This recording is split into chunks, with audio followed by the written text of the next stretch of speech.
What's up guys, thank you so much for joining me today. Today we're doing a quick install on the Silverado. We're gonna go ahead and install the transmission cooler on it. I know I've had it for a while now, I just haven't had any time or really reason to install it yet, but Tony and I have actually been working on a pretty badass transmission tune. Actually Tony has, I've just been trying it out. So I figured what better time than now to get the cooler installed, so I'll go ahead and show you guys what we're working with. So we've got the transmission cooler right here. It's just a universal one, it's not truck or really vehicle specific at all. And then it came with all of this over here. I'll show you guys what we're going to be doing with this here shortly. I went and picked up some 3/8 transmission line, and then I've got compression fittings here. I'll go ahead and show you guys how we're going to install those. So yeah, it should be pretty good, pretty quick and simple, hopefully. I'm gonna go ahead and get the radiator baffle off, and then we can pull the grill and then get after it.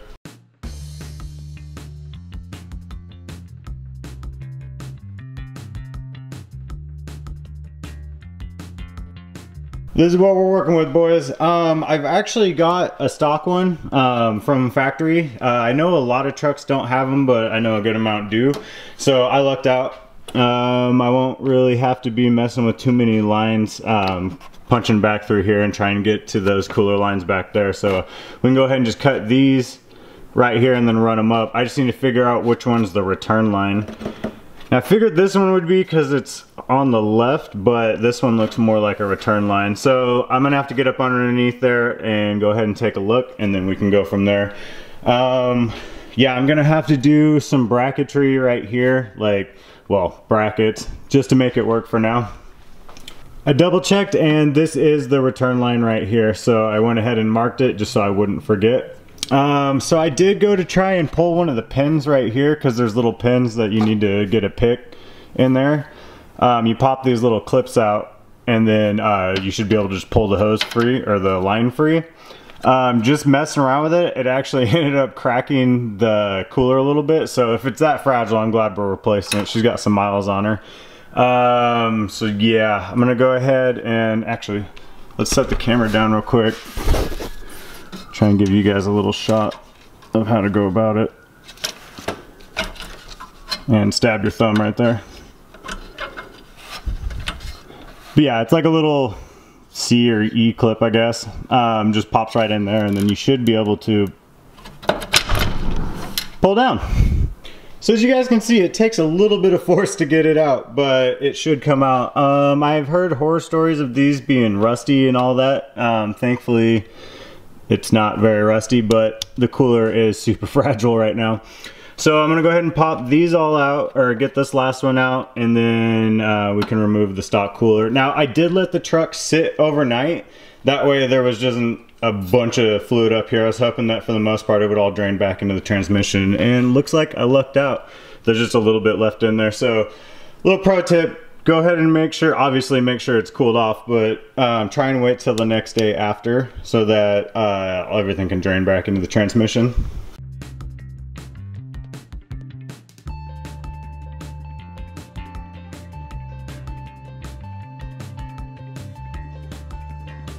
Stock cooler's out. It was actually very simple. It's just literally these two body clips right here holding the bottom bracket on, and then these just two 10mm holding the top in, and it just pulls right out, as you guys could see. Very simple. Let's go ahead and get a quick comparison while we've got it right here. So yeah, she's a bit bigger. Oh, that should definitely help. I don't see why it wouldn't. What I'm gonna do is try and use the stock hardware and hopefully mount the new brackets right here. Now, I have got some flat aluminum around here, the same stuff I used to make the brackets for the catch can. So if I can find those, I'm just gonna hang them down right here and then drill holes, and then we can mount the cooler right there. So I'm gonna go ahead and try and find that right now, and then we can go ahead and get it installed. Actually, I gotta show you, we gotta cut these lines too. I'm getting ahead of myself. Got the lines cut and they're out of the way now. I cut just below the bend where they went in the stock location. That way I had as much as I could for the compression fittings. Over here, I'll show you guys real quick. I couldn't get a good angle on it, but so what you're basically gonna do, take this bad boy, put it in between right there, just in case you guys haven't seen this before. Turn that to tighten it down, and then just spin it. I mean, obviously this is gonna be fixed, so you're gonna have to spin that around to cut it, and then every couple rotations tighten it, or just tighten it as you go, depends on how much room you have, and it does a great cut. We've got these True Cool compression fittings right here. Now normally you need like a little compression, it's a sleeve or coupler or whatever the heck they call it. The guys at the transmission shop said I wouldn't need it for this one, so we're about to find out. So I'm just gonna put it over it, just like that. As you can see, I cleaned up the edge right there after I cut it. This should just go right over the top. We'll just screw it on.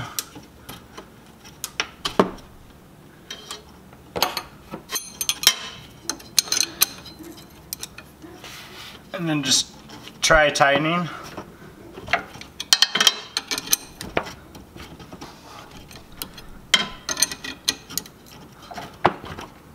I know that wasn't the best angle on it, but at least you guys got an idea. It looks like it's holding, so yeah, just go ahead and compress them together. Apparently if you get the True Cool ones, you don't have to worry about getting that little crushed coupler or whatever the hell it is in the middle.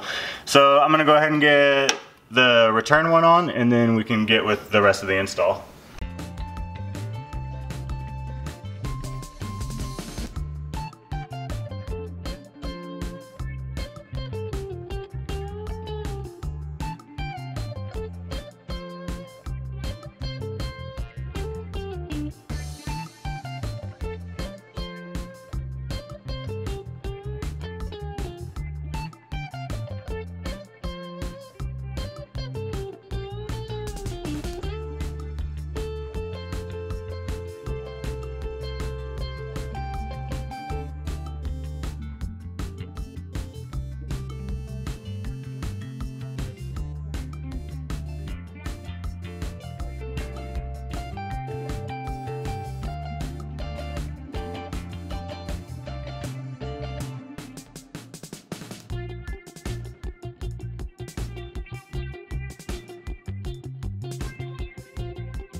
Bam, she's in. Yes, that was not bad at all. That was actually a pretty simple install. I know you guys don't have to do the same brackets that I did. I mean, they're not the best, but they're gonna work. I think this came out pretty clean. Just kind of did a little bit of management right there. I'm gonna go ahead, start her up, make sure those don't leak, and we can call it a good install.